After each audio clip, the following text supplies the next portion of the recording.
नमो वितरागाय नमो विरागाय नमो अरिहंताणं नमो अरिहंताणं नमो सिद्धाणं नमो सिद्धाणं नमो आयरीयाणं नमो आयरीयाणं नमो वज्रायाणं नमो उवस्सायाणं नमो लोये सवसाहुणं नमो लोये सव्वसाहुणं ऐसो पंचनमुक्कारो ऐसो पंचनमुक्कारो सौवपावपणासणो सव्वपावपणासणो मंगलाणं च सौवेसे मंगलाणं च सव्वेसिं पद्मं हवै मंगलम् परमं हवै मंगलम्।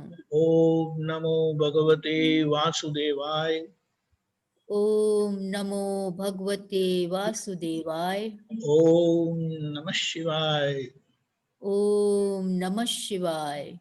जय सच्चिदानंद जय सच्चिदानंद।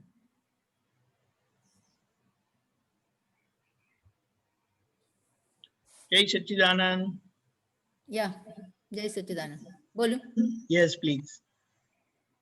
जो आज समय जो फाइल नंबर 1 के साथ संभाव्य निकाल करने की बात हो रही थी निमेश भाई के सत्संग में, तो वो थोड़ा हमको डिटेल में समझना है।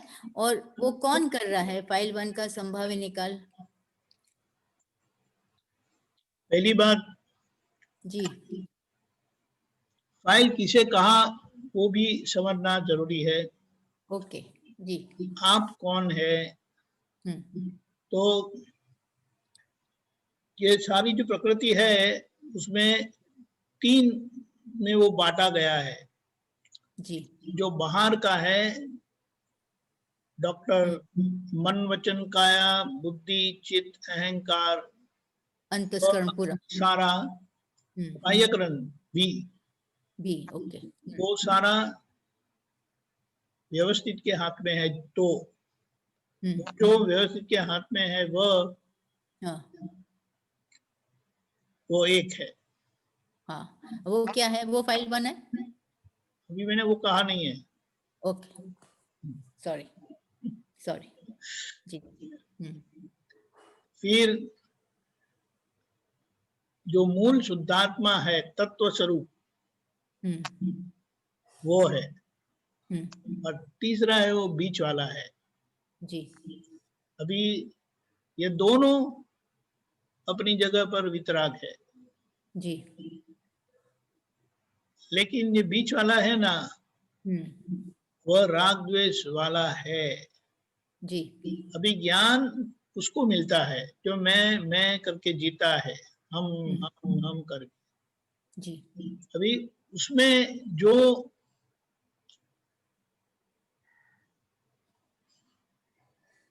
शुद्धात्मा के पक्ष वाला जो है ना वो शुद्धात्मा का रिप्रेजेंटेशन करता है। जी, ठीक है। फिर से शुद्धात्मा का पक्ष वाला मैं जो हूँ, जो हम कहते कि मैं शुद्धात्मा हूँ, वह शुद्धात्मा के पक्ष वाला है। जी।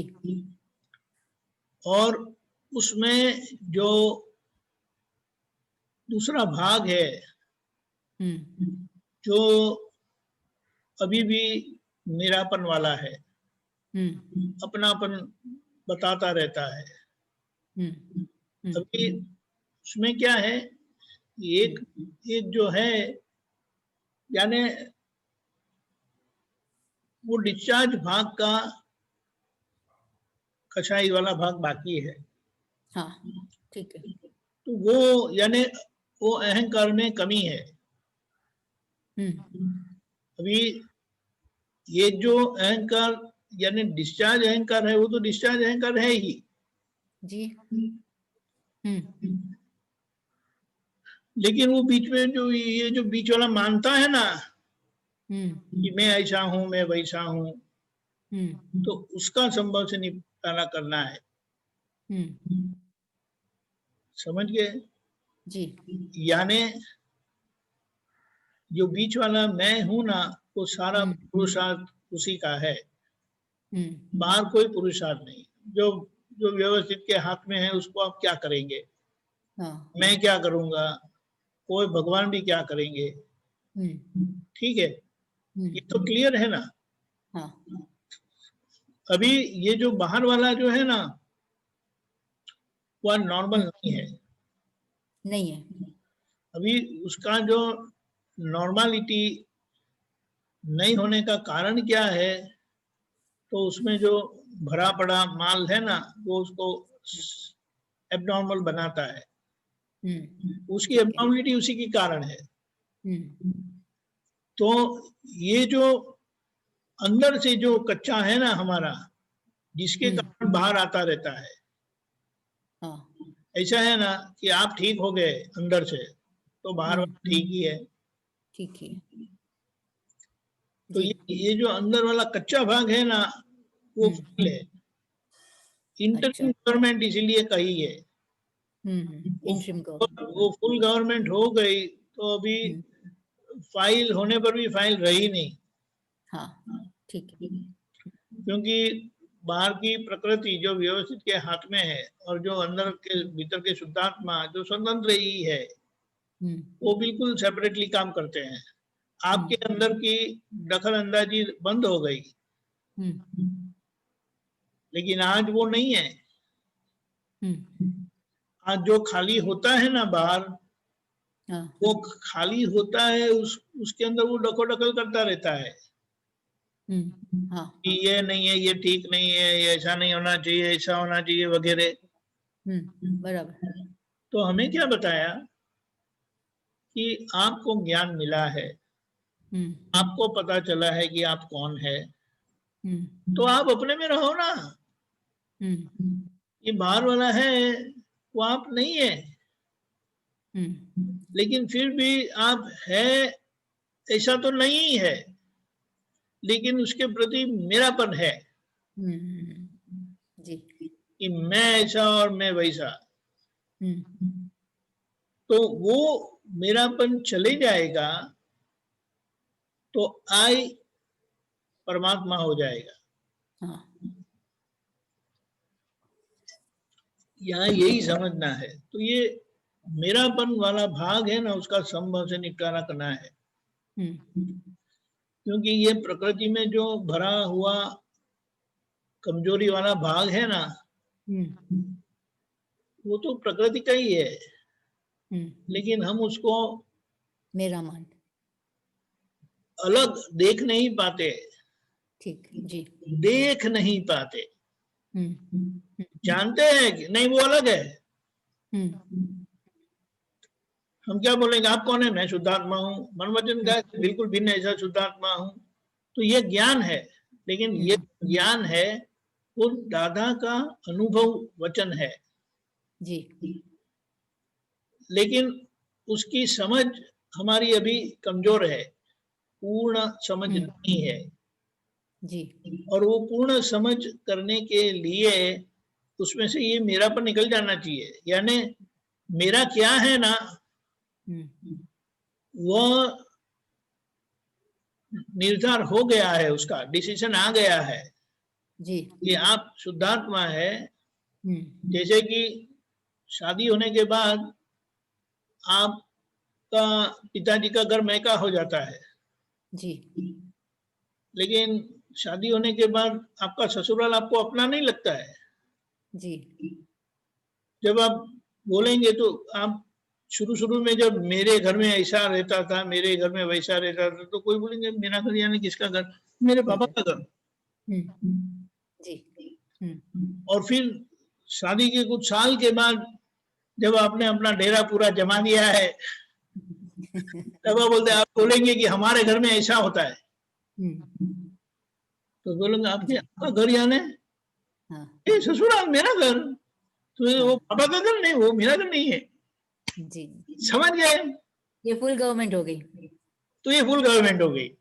अभी शादी होने के बाद भी, शादी होने के बाद सिक्का लग गया तो पेपर पर आपका घर ससुराल आपका घर हो गया, लेकिन आपको वो महसूस नहीं होता है, वो अनुभव नहीं होता है। आपको वहां अपनापन लगता नहीं है। आपका अपनापन अभी पिताजी का घर है ना, वही है। जी समझ गए ना?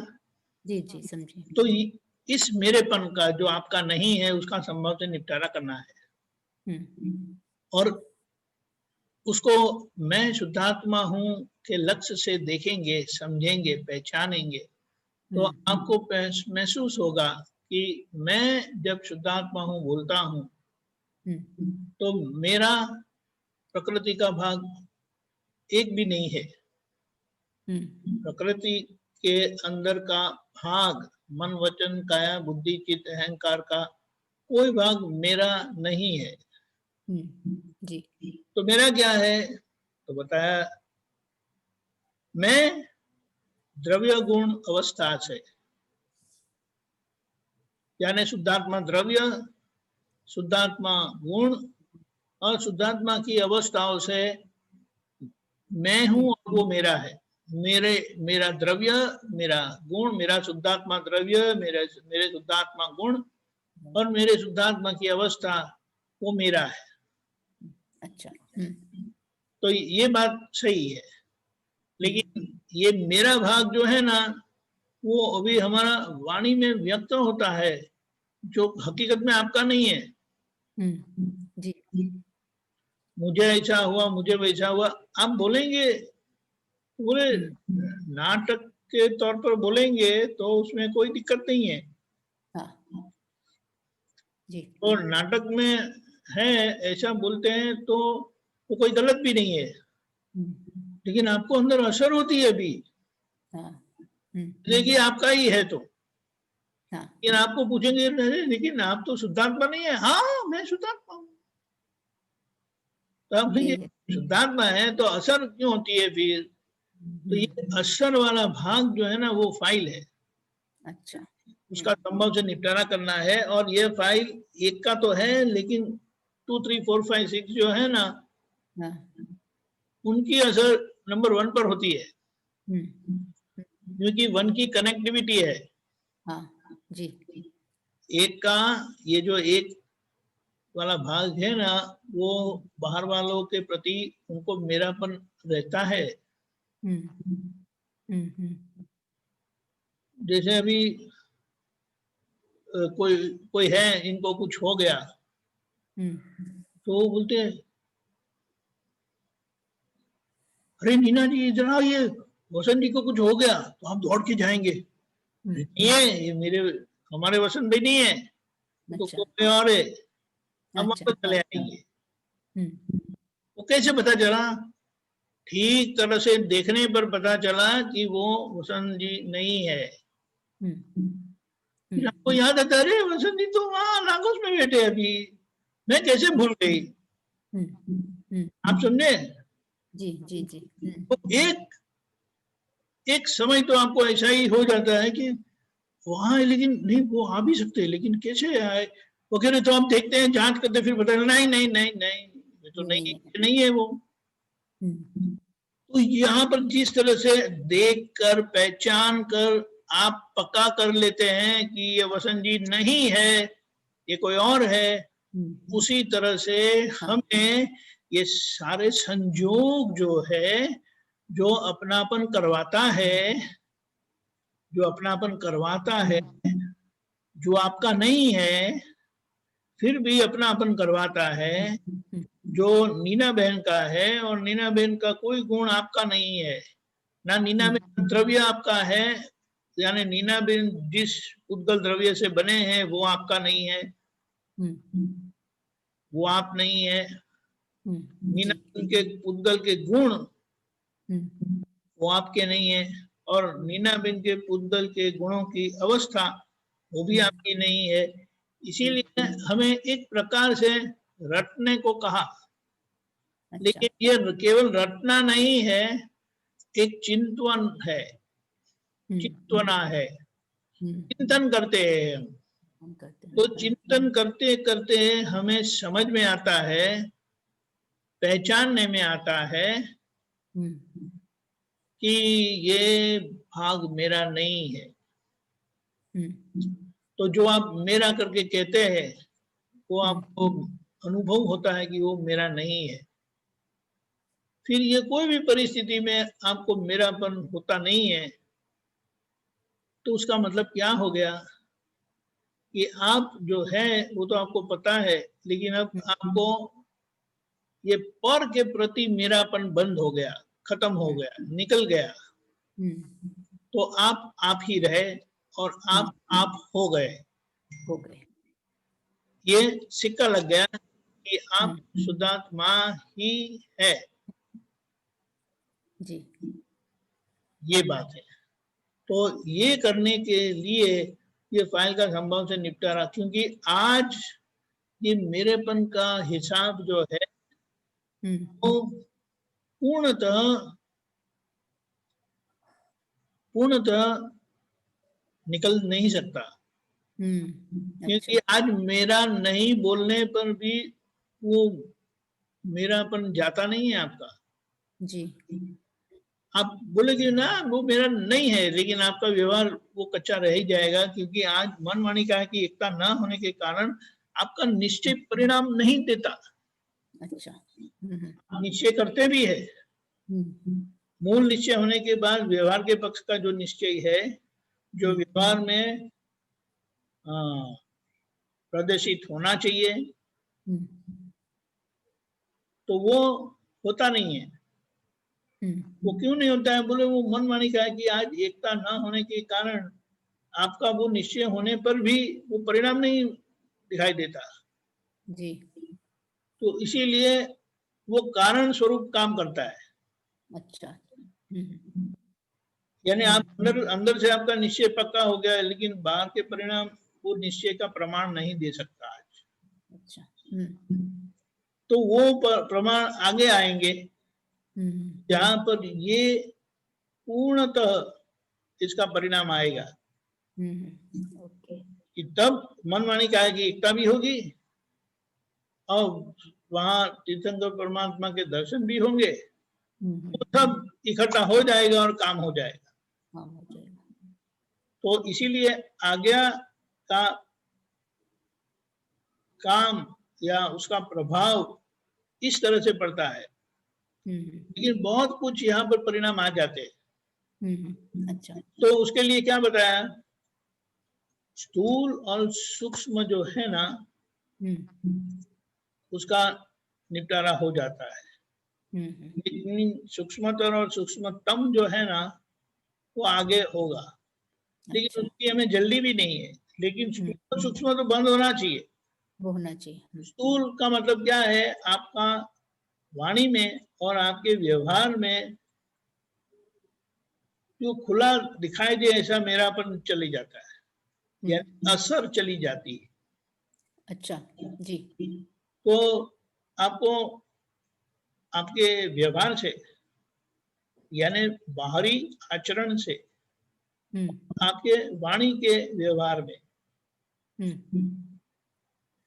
कोई गलती पकड़ नहीं सकते आप, कोई पकड़ नहीं सकता। इतना हो सकता है, लेकिन आज ऐसा है नहीं। तो बोले वो नहीं होने का कारण क्या है, तो बोले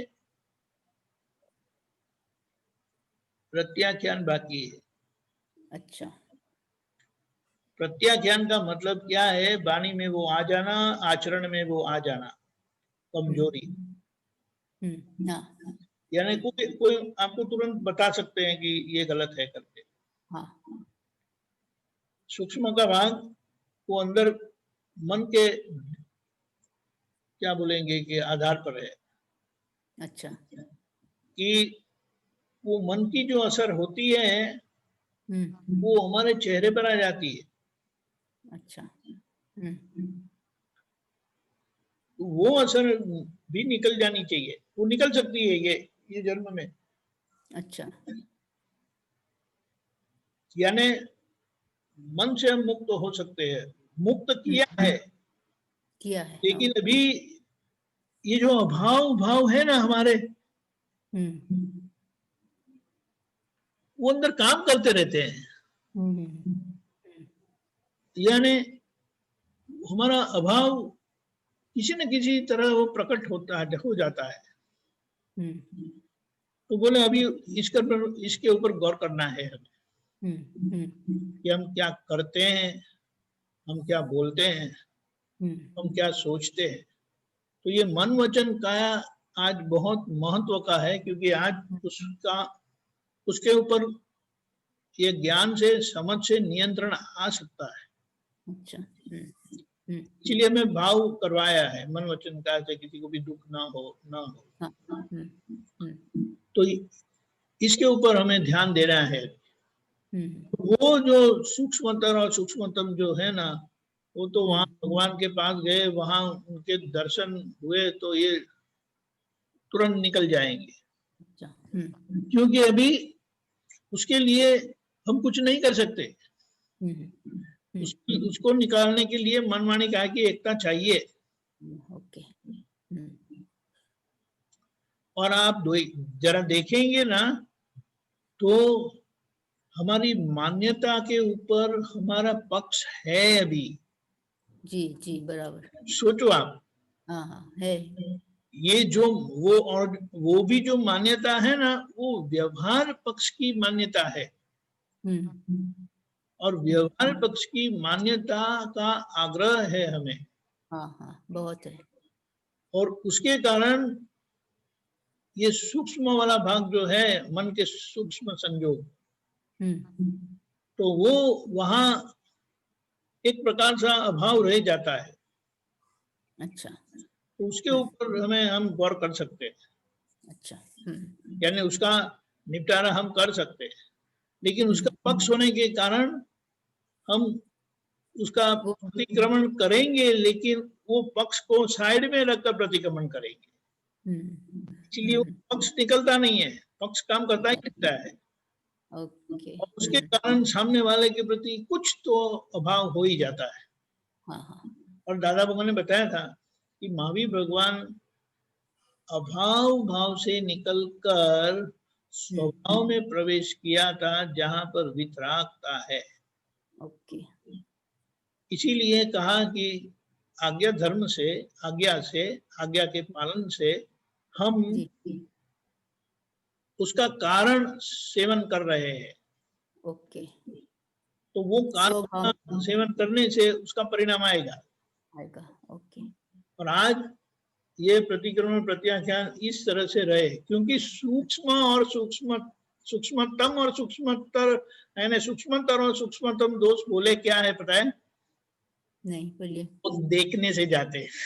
अच्छा ठीक है। यानी हमारी दृष्टि इतनी निर्मल हो जाती है। हाँ।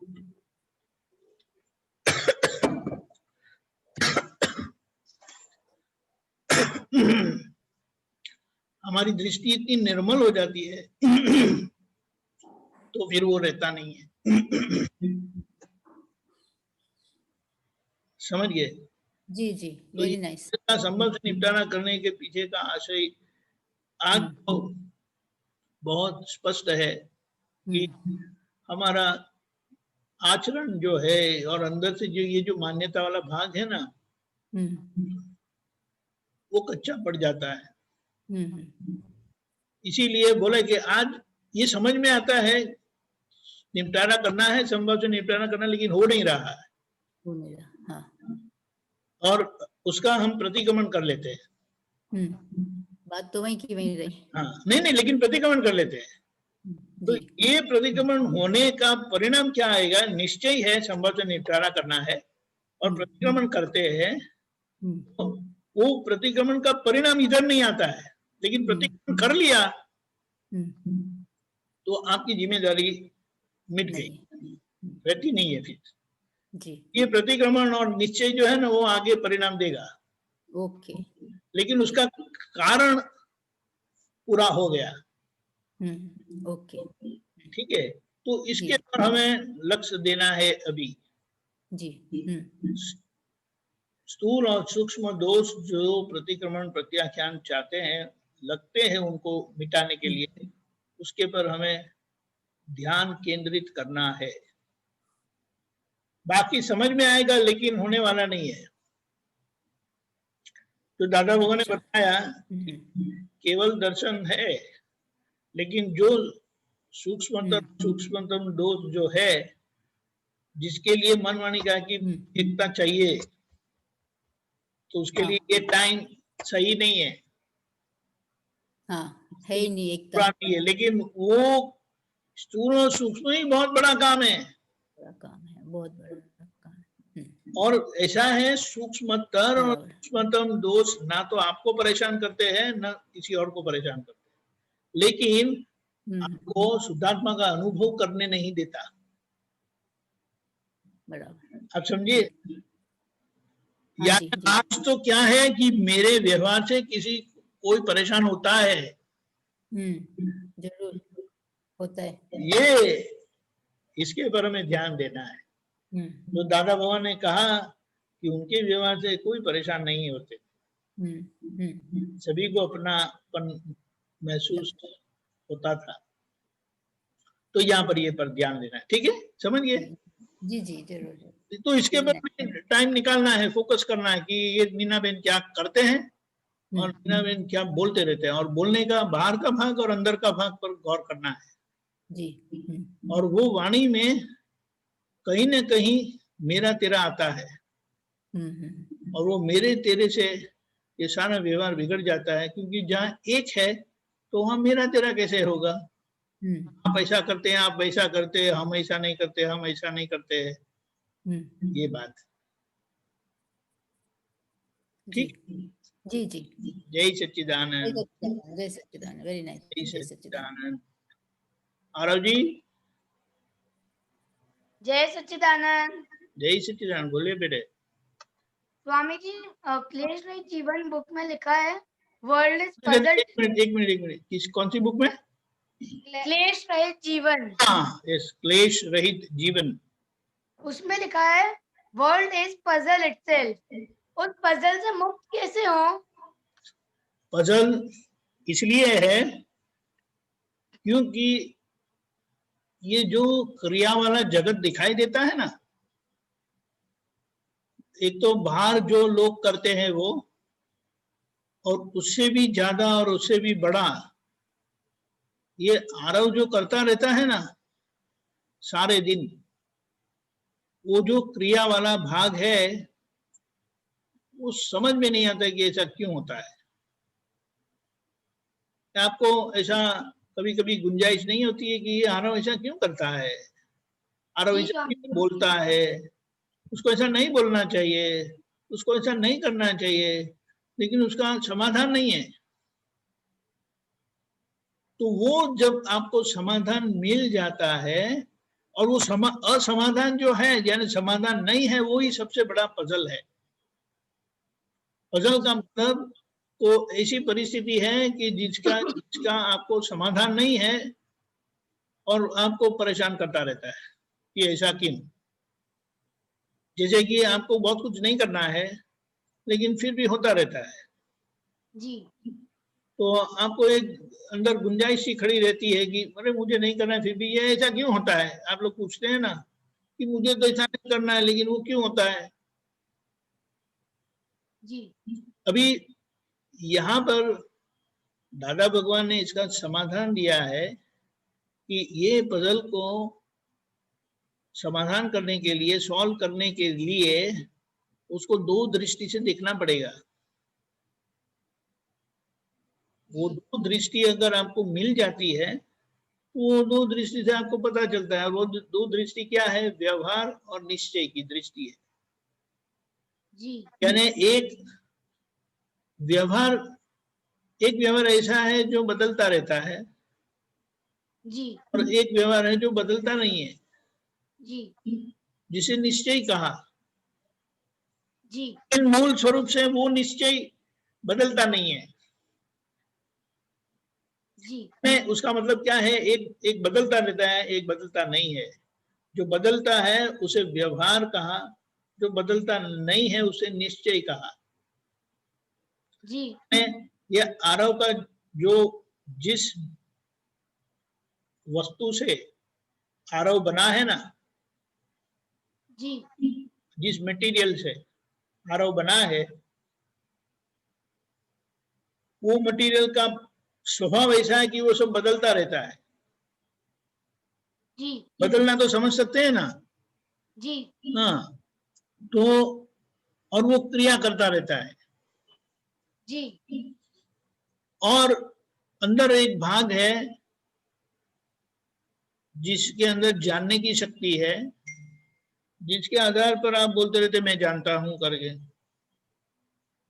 आप जी जो बोलते हैं ना कि मैं जानता हूं, मेरी समझ में आता है, मैं समझता हूं, वो जी समझना और जानने का जो गुण है ना, वो आत्मा के पक्ष का है, आत्मा के कारण है, उसका कारण आत्मा है। आप समझे? और जी क्रिया वाला भाग है ना, वो आरव का है। जी तो जैसे आरव यानी ये जो आरव मन वचन काया का जो वो गठरी है ना, मन वचन काया की गठरी जो जिसे आरव बना है, उसके अंदर क्रिया ही है। क्रिया तो समझ सकते हैं, उसमें जानने की शक्ति नहीं है। जी और जानने वाला है अंदर, वो आत्मा है, उसके कारण जानने की शक्ति है। लेकिन ये जो इसके बीच में जो मैं करके आ जाता है ना, मैं जी मैं करके आप बोलते हैं, लेकिन अब आप ऐसा बोलेंगे कि मैं तो आरव हूं। जी अगर आप आरव है तो आपकी क्रिया केवल क्रिया वाला भाग ही आरव है ना। जी आप बोल सकते हैं कि मैं जानता हूं, आपको बोलना चाहिए कि मैं जानता हूं करके। जी स्वामी जी। फिर से बोलता हूं, सोचो, ठंडे दिमाग से सोचो। जानने वाला भाग जो है वो आत्मा का गुण है, जानने की शक्ति आत्मा की है, और जी करने की शक्ति आरव की है। जी और आप तो ऐसा बोलते हैं ना कि मैं आरव हूं। जी अगर आप आरव है तो केवल आपके अंदर करने की शक्ति ही है। लेकिन आप तो ऐसा भी बोलते कि नहीं मैं जानता हूं, मैं कुछ सब समझता हूं।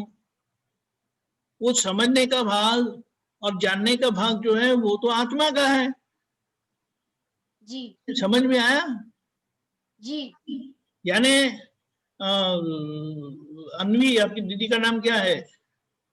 जी अनवी। हाँ, तो जब आप आपकी चीजों के बारे में मेरा बोलेंगे तो ठीक है ना। नहीं। अरे आपकी चीज जो है उसके बारे में आप मेरा करके बोलेंगे, उसका अधिकार बताएंगे तो वो सही है ना। जी स्वामी जी, अधिकार बताना सही है। नहीं, जो आपका है, जी आपने जो आरव का, अभी आप आत्मा का मत सोचो, आरव और अन्वी दीदी की बात करता हूं मैं। कुछ जी चीज है जो अन्वी की है और कुछ जी चीज है वो आपकी है। वो आपकी जो है उसके लिए अगर आप बोलते हैं कि ये मेरी चीज है, ये मेरा है, तो वो सही है, वो जाहिर है, एक्सेप्टेड है। लेकिन जो अन्वी की चीज है उसको आप मेरा कैसे बोल सकते हैं? सही है ना? जी स्वामी जी, नहीं बोल सकते हैं। नहीं बोल सकते। लेकिन उसी तरह से अंदर आत्मा जो है उसका जानने की शक्ति है, समझने की शक्ति है। तो आप क्या बोलते हैं कि मैं करता हूं, यानी मैंने ये किया, मैंने वो किया, मैं स्कूल गया, मैं लेसन किया, मैं खेलने गया, खाना पीना सोना जो सब है वो आरव की क्रिया है, वो आत्मा की क्रिया नहीं है। जी और आप बोलते कि मैं आरव हूं तो सही है। लेकिन जब आप बोलते कि नहीं मैं जानता हूं, मैं समझता हूं, वो जानने की शक्ति तो आत्मा की है, और आप जी बोलते कि मैं आरव हूं। जैसे जी वो चीज जो अन्वी दीदी की है उसको तो आप कभी मेरा करके बोलते नहीं है। आप जानते हैं कि नहीं वो तो अन्वी जी की है, दीदी की चीज है, वो मेरी चीज नहीं है। आप समझे? जी और दूसरी एक बात, आपको कुछ ऐसा महसूस होता है कि आप है? आपको ऐसा महसूस होता है कि आप है? आपको ऐसा महसूस होता है कि आप नहीं है, ऐसा कुछ महसूस होता है कि आप है वो महसूस होता है? मैं हूँ ऐसा होता है। हाँ, तो अभी मैं हूं सभी जीव मात्र को मैं हूं का अनुभव है, उसे अस्तित्व का ज्ञान बोलते हैं। जी आप समझे? जी आप महसूस करते ना कि मैं हूं, आई कैन फील, मैं महसूस कर सकता हूं कि मैं हूं, वो मुझे अनुभव भी है कि मैं हूं। जी लेकिन अभी आप क्या बोलते हैं? आप बोलते कि मैं आरव हूं, ठीक है। फिर आप बोलते हैं कि मैं जानता हूं, और अभी ये सब थोड़ा पढ़ाई करते हैं, सुनते हैं, तो आप ये भी बोले कि मैं आत्मा हूं। जी लेकिन यहाँ ये स्पष्टता नहीं है। आप बोलते हैं कि मैं आरव भी हूं और मैं आत्मा भी हूं, तो ये दोनों के बीच में एक प्रकार की दुविधा खड़ी नहीं होती है? आप स्वामी इसीलिए उसको पजल बोला, उसे पजल बोला जी कि ये समझ में नहीं आता है कि जब कैसे होता है। अभी दोबारा आपका प्रश्न दोहराइए। World is puzzle itself.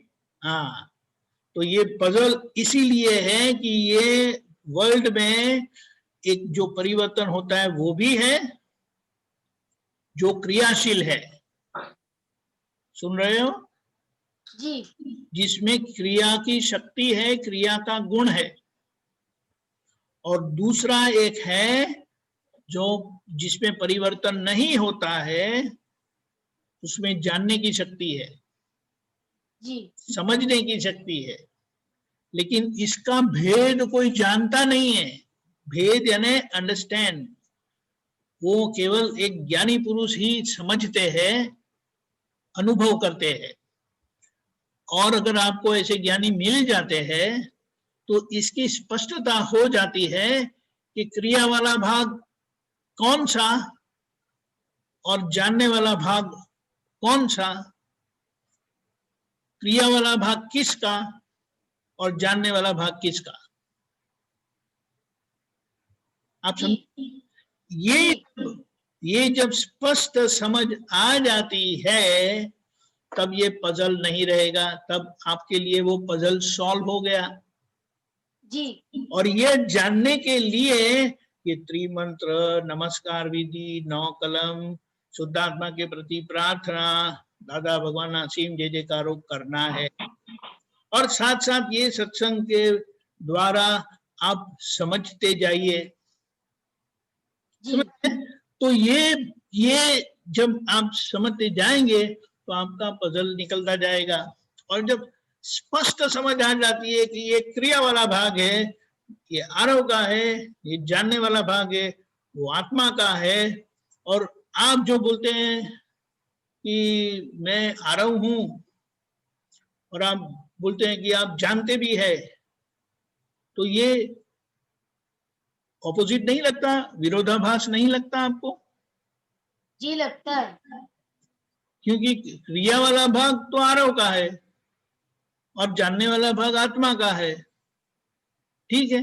तो इसको यहीं पर रखकर ये पजल सॉल्व करने के लिए आप त्रिमंत्र, नमस्कार विधि, 9 कलम करते जाएंगे तो आपका व्यवहार प्योर होते जाएगा।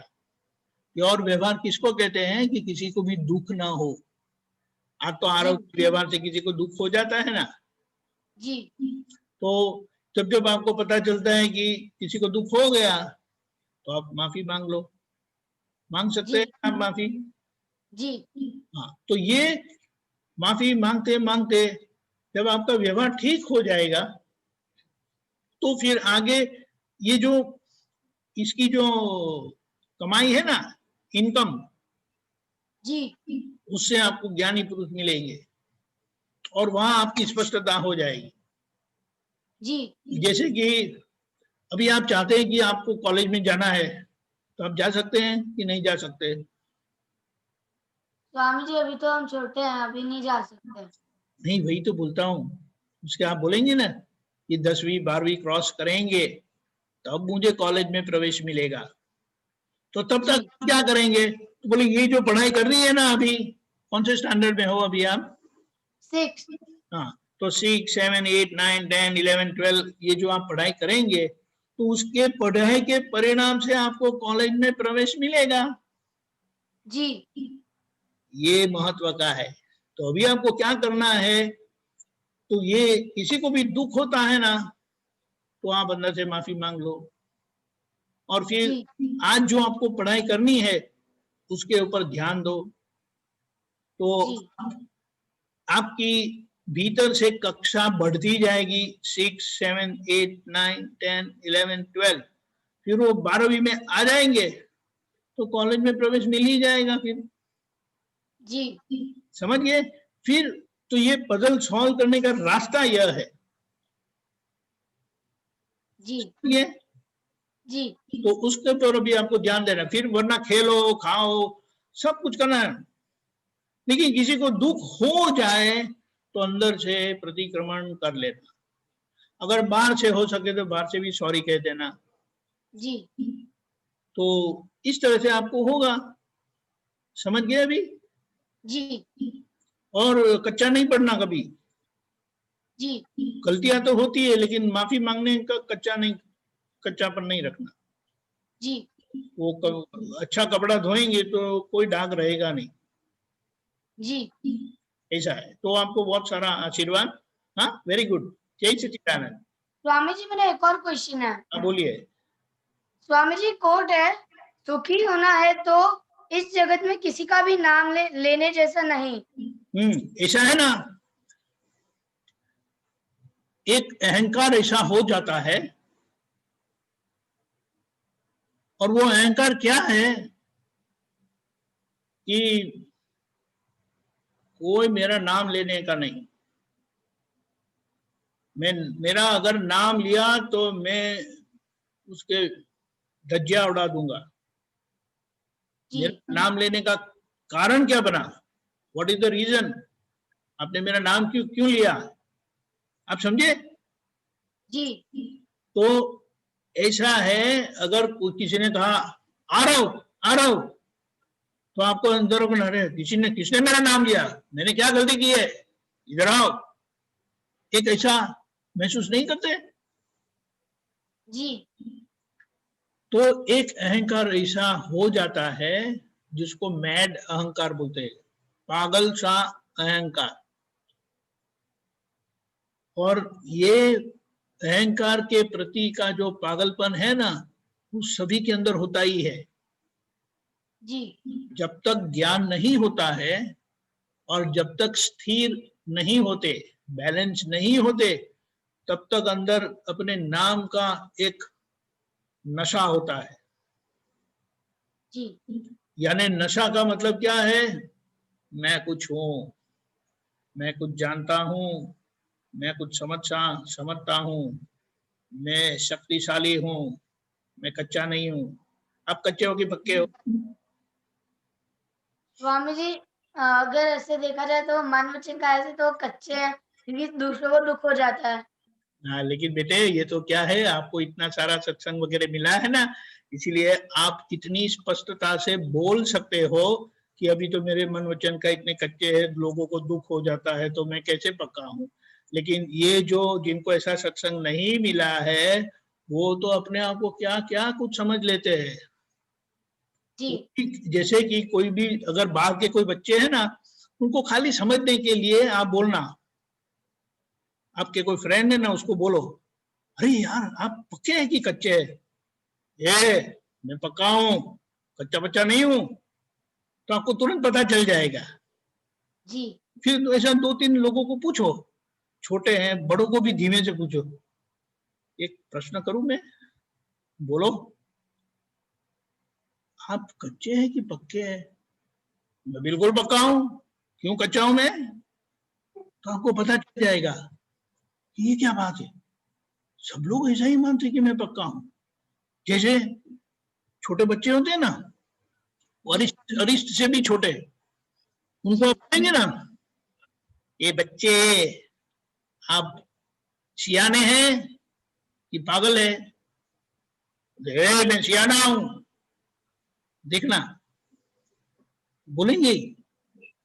तो ये क्या है, ये सभी में होता है। इसीलिए कहा किसी का नाम नहीं लेना। जी किसी का नाम लेंगे ना तो आपको जवाब देना पड़ेगा, और वो आपके ऊपर गर्म भी हो सकते हैं, समझ गए। जी ये कहा कि किसी का भी नाम लेने जैसा नहीं है, जी यानी वो किसी को छेड़ते नहीं है हम।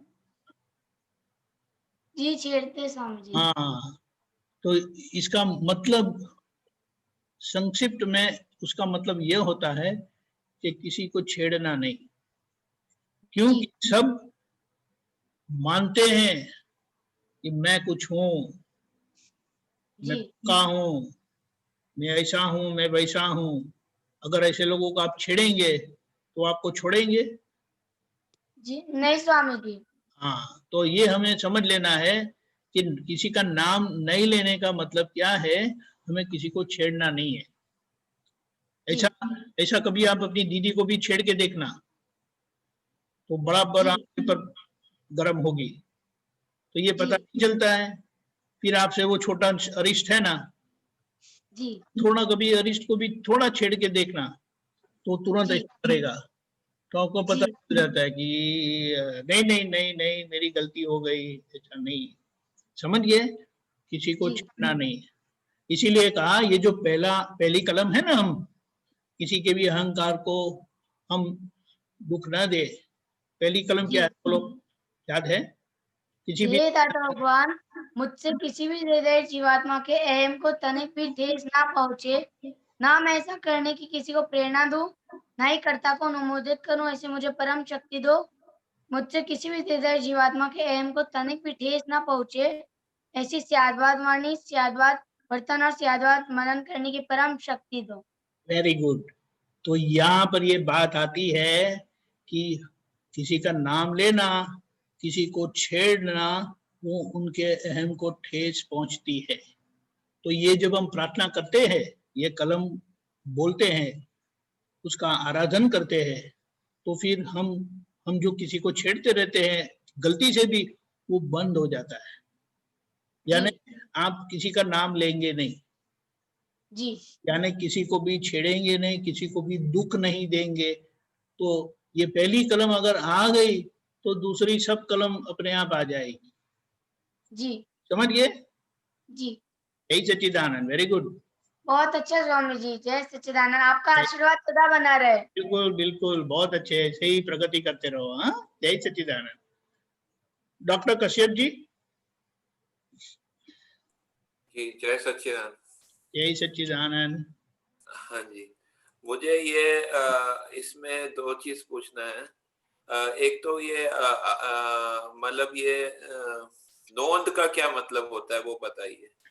बहुत अभी नोंद का मतलब क्या है कि अगर कोई कुछ करता है, कुछ बोलते हैं, तो आप उसको ध्यान में नहीं रखते कि ये ऐसे करते हैं, वो वैसे करते हैं, ऐसा नहीं करना चाहिए, वैसा नहीं करना चाहिए, ऐसा आपको होता नहीं है? मतलब नोट करना होता है, हाँ, मतलब नोट नोट करने का मतलब नोंद बोलते हैं। और फिर वो व्यक्ति जब आपके सामने आ जाते हैं, तो उनका जो आचरण था, या उन्होंने ऐसा वैसा कुछ बोला था, तो आपके सामने आ जाता है कि ये ऐसा करते रहते हैं, ये ऐसा ही करते हैं, बार बार ऐसा करते रहते हैं, ऐसा बोलते रहते हैं। समझ गए? उसे नोंद बोलते हैं, यानी नोंद क्रिया को देखता है, आचरण को देखता है। मतलब वो हम नोट करते हैं दूसरे का, वो क्या करते हैं क्या नहीं करते, उसकी बात कर रहे हैं। हाँ, राइट। उसके आधार पर हमारी एक काइंड ऑफ ओपिनियन बनती है। तो इससे आगे अभिप्राय होता है, मतलब हम नोट करते हैं। हाँ, लेकिन अभिप्राय व्यक्ति को देखता है, हाँ जी। इंडिविजुअल क्वालिटी को देखता है, गुण दुर्गुण को देखता है। हाँ जी, क्रिया के प्रति नोंद बोली जाती है और व्यक्ति के प्रति जो है उसे अभिप्राय बोला जाता है। अच्छा, ये समझने के लिए, वरना तो नोंद क्रिया को देखता है और अभिप्राय व्यक्ति को देखता है। तो ये इसमें कई सूत्रों में आया, जैसे नोंद से संसार खड़ा होता है और अभिप्राय से मन खड़ा होता है। हाँ, राइट। हाँ, क्रिया, ये नोंद की क्रिया से क्या होता है कि आप ऐसा तय करते हैं कि मैं ऐसा करूंगा। आप समझे? तो ये अभिप्राय से भी तो संसार खड़ा होता है ना? लेकिन वो बाद में खड़ा होता है। संसार का मतलब कुछ करने का आपको जी करता है, मैं ये करूंगा, मैं वो करूंगा, समझ गए? और मन से संसार खड़ा होता है, अभिप्राय से मन खड़ा होता है, और वो मन खड़ा होने के बाद संसार खड़ा होता है।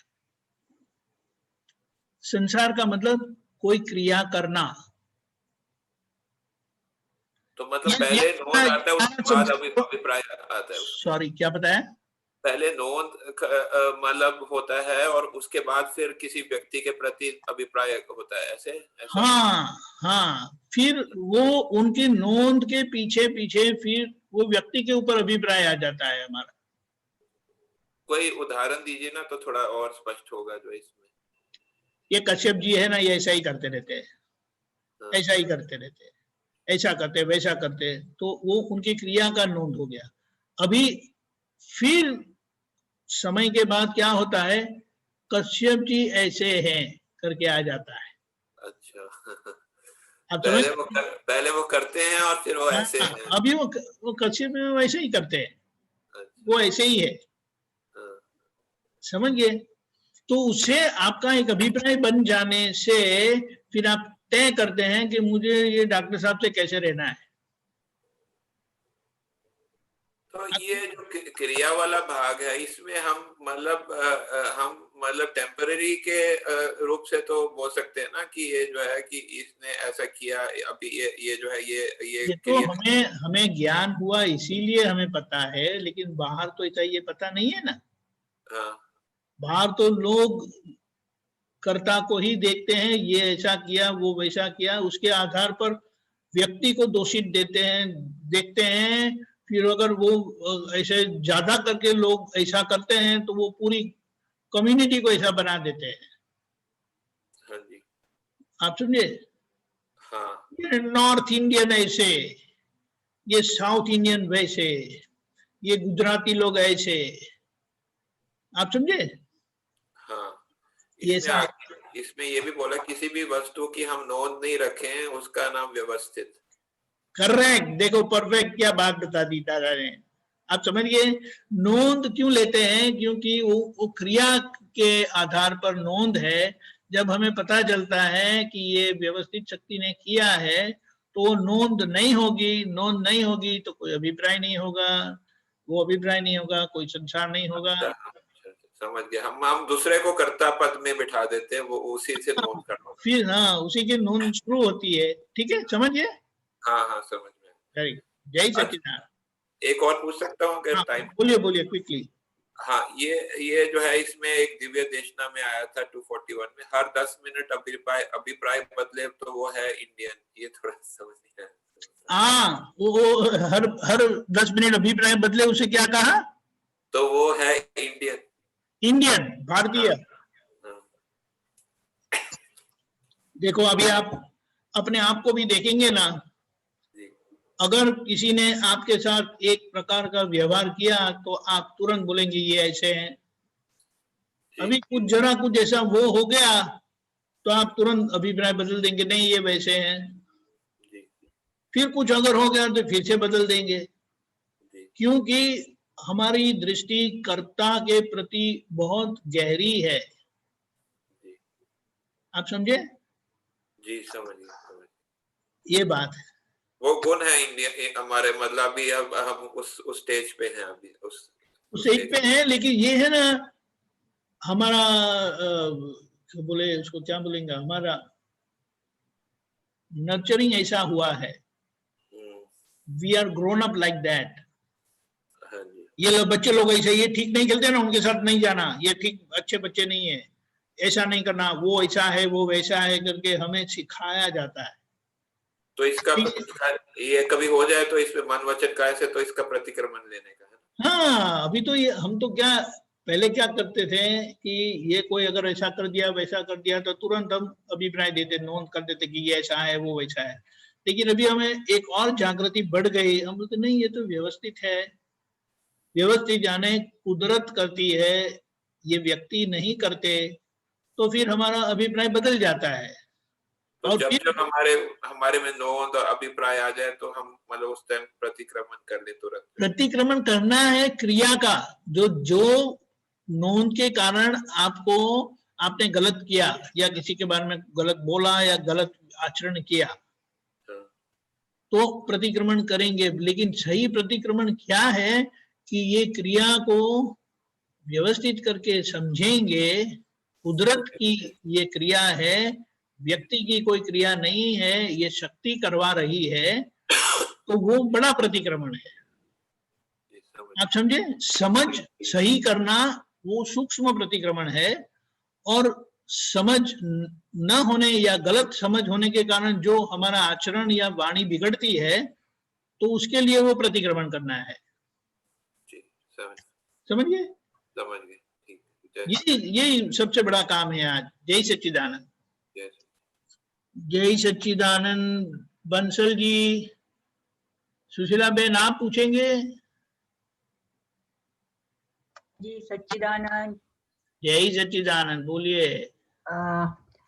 स्वामी जी, मेरे को एक बात पूछनी थी आपसे कि रात को मेरे को बहुत कम नींद आती है, जैसे 12 बजे 1 बजे नींद खुल जाती है, उसके बाद नींद ही नहीं आती, तो उसके लिए मुझे कोई उपाय बताइए कि मैं क्या करूं जो नींद आ जाए।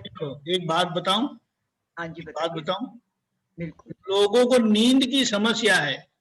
मैं जितना भी सोता हूं ना तो मुझे ऐसा ही महसूस होता है कि अरे बहुत सो गया, इतना नहीं सोना चाहिए, ये जीवन सोने के लिए नहीं है, अब दादा मिले तो क्या सोना। तो उस वक्त क्या करें जब नींद खुल जाती है? तो अरे नींद खुल जाती है तो दादा दादा करो। थोड़ी देर दादा दादा करते हैं, फिर वो विचार आने लग जाते हैं उल्टे सीधे ये वो सब ना। क्या बताया? फिर कुछ ना कुछ विचार उल्टे सीधे, कभी किसी का कुछ, कभी कुछ तो क्या होता है, वो किसी और को आ रहा है तो आपको ऐसा सोचना चाहिए, अरे वो कोई सुशीला बहन है ना, वो ऐसे टेढ़े मेढ़े विचार आते हैं, मुझे क्या। वैसे मैं दादा दादा भी बोलती हूँ, असीम जय जयकार भी, नमो अनंताणम भी करती हूँ, लेकिन वो थोड़ी दूर रहता है, फिर उसके बाद फिर वही शुरू हो जाता है। फिर और एक और बात, हाँ ये आपके पास फोन तो है ना अपना? है फिर वो कान में डालने का है ना जी। तो वो कविराज के पद चालू कर दो। अच्छा, ऐसा है ना, हमारी वृत्तियों को हमें मोड़ देना है, वृत्तियों को मोड़ देना है। जब आपको नींद नहीं आती है तो आपको थकावट तो महसूस नहीं होती है ना? सुबह तो होती है ना, जब उठते हैं तो लगता पूरा नहीं सो पाए इसलिए बॉडी दुख रही है। नहीं सोए ना, उसकी एक मानसिक असर होती है, नहीं सोए उनका। लेकिन अगर आप वो कान में सुनेंगे वगैरह, वो वृत्ति, आपकी जो वृत्ति है ना, उसको इस तरह से मोड़ देंगे ना तो आप वो थकावट महसूस नहीं करेंगे। मतलब क्या, कैसे मोड़ दें? कान में सुनो कविराज के पद, वो फोन में डाल दो और उसको बजाओ। वो अब जैसे 12 बजे नींद निकल गई, सुबह 5-6 बजे तक, 6 बजे मैं उठ जाती हूँ। क्या है, 12 बजे नींद खुल गई तो आपने सुनने की शुरू किया ना, आधे घंटे में वापस नींद आ जाएगी। अच्छा, तो वो 1 घंटा तो आपका अच्छा गया, टेढ़े मेढ़े विचार के पीछे जाने से बदले ये तो अच्छा है ना जी। लेकिन ये सुविधा हमारे लिए बहुत अच्छी है, तो वो काम लेके आओ और कविराज के पद अंदर डाल दो। अच्छा।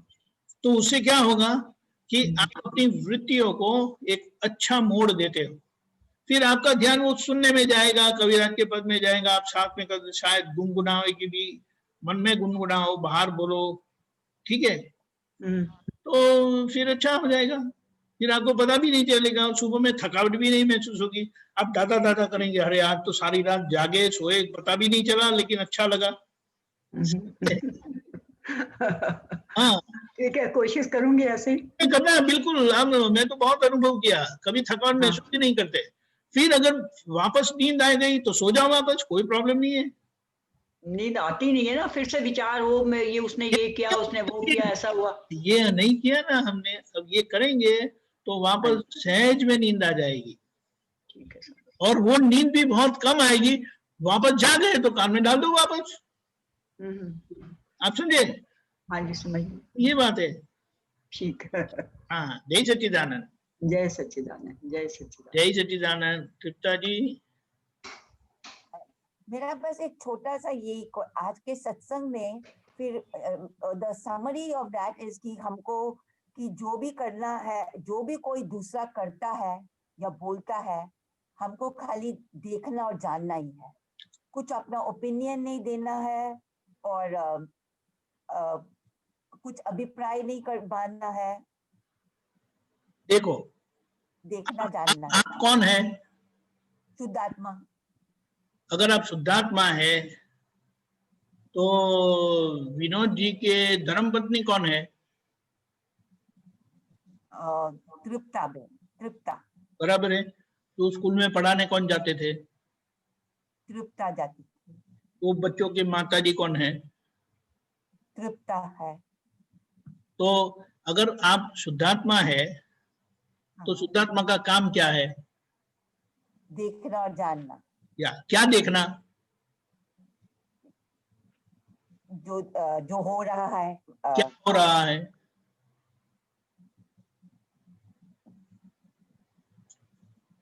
अरे तृप्ता बेन जो करती है वो देखना। वो देखना है। वो तृप्ता बेन के साथ विनोद जी क्या करते हैं उनको देखना है। वो बोलते हैं, डांटते हैं, ये लाओ वो लाओ बोलते हैं, तो वो करना है।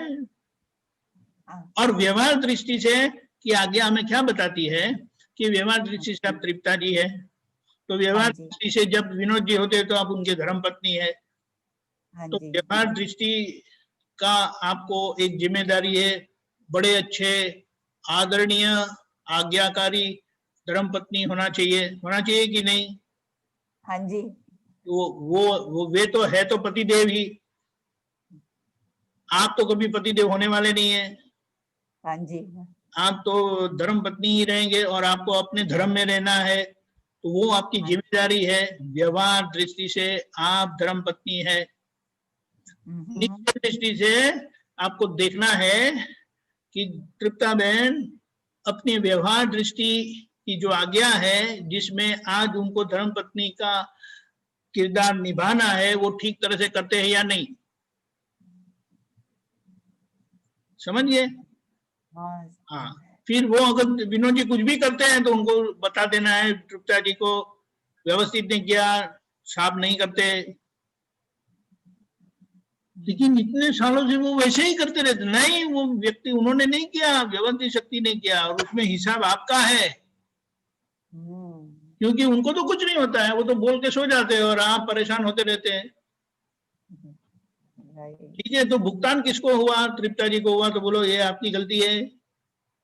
तो ये देखते रहना और समझते रहना कि आप कौन है और किसको ये हुआ, और बाहर व्यवस्थित करता है वो सब देखना, वो आपका काम है। और जहां तृप्ता जी को समझ में नहीं आता है, वो परेशान होते, तो उनको समझाओ। लेकिन विनोद जी को समझाना नहीं है कभी, क्योंकि वो आपके महादेव है। महादेव को कुछ समझाना नहीं होता है, वो सब समझ के आए हैं। वो आपकी जिम्मेदारी नहीं है। समझिए? आपकी जिम्मेदारी धर्मपत्नी का है, वो किरदार निभाना है, तो उसमें क्या प्रॉब्लम है? फिर बच्चे आ गए तो बच्चे के साथ माता जी करके रहना है। तो माता जी को बच्चों को कभी भी डांट सकते हैं, कभी भी बोल सकते हैं, लेकिन प्यार से बोलते नहीं है। हम प्यार से डांटते नहीं है। अच्छे बच्चे ऐसा नहीं करते। आप अपने माँ के अच्छे बच्चे हो ना? बोले हाँ। तो वो लोग ऐसा नहीं करते हैं, तो ये ऐसा प्यार से बोलते हैं ना, तो उनको समझ में आ जाता है। राइट, मैं नहीं करूंगा। लेकिन अभी तो उनको भी बच्चे हो गए, बच्चों को भी बच्चे हो गए ना, हाँ जी। अभी आपके लिए तो वो बच्चे ही रहे ना, समझ गए। तो इस तरह से व्यवहार दृष्टि की जिम्मेदारी हमें शुद्धात्मा दृष्टि के साथ निभानी है। वो देखना है कि तृप्ता जी अपनी व्यवहार दृष्टि की जिम्मेदारी अच्छी ढंग से निभा रहे हैं कि नहीं, और जहां वो निभाने का चूक जाते हैं तो उनको बता दो ये ठीक नहीं हुआ, फिर वो सुधार लेंगे। बाहर किसी की गलती है ही नहीं, क्योंकि बाहर वाले जो कुछ करते हैं ना वो हमारा प्रतिबिंब है, हमारा रिफ्लेक्शन है। तो तृप्ता जी बोलेंगे अगर आप ठीक हो जाएंगे तो बाहर के सब ठीक ही है, आपके अंदर गलती है तो बाहर वाले गलती करेंगे, समझ गए? ऐसा है, समझिए। जय सच्चिदानंद। हमारा समय हो चुका है, मैं त्रिमंत्र बोलता हूँ, आप पीछे बोलिएगा। नमो वितरागाय, नमो वितरागाय, नमो अरिहंताणम, नमो अरिहंतानम, नमो सिद्धाणम, नमो सिद्धानम, नमो आयरीयाणम, नमो आयरियानम, नमो वज्जायाणम, नमो उवजायानम, नमो लोए सव्व साहुणम, नमो लोए सब साहुनम, ऐसो पंचन मुक्कारो, ऐसो पंचन मुक्कारो, सव्व पावपणासनो, सव पावपनासनो, मंगलाणं च सव्वेसिं, मंगलानम च सव्वेसिम, पद्मं हवै मंगलम्। पद्मम हवै मंगलम। ओम नमो भगवते वासुदेवाय, ओम नमो भगवते वासुदेवाय, ओम नमः शिवाय। ओम नमः शिवाय। जय सच्चिदानंद, जय सच्चिदानंद। जय सच्चिदानंद।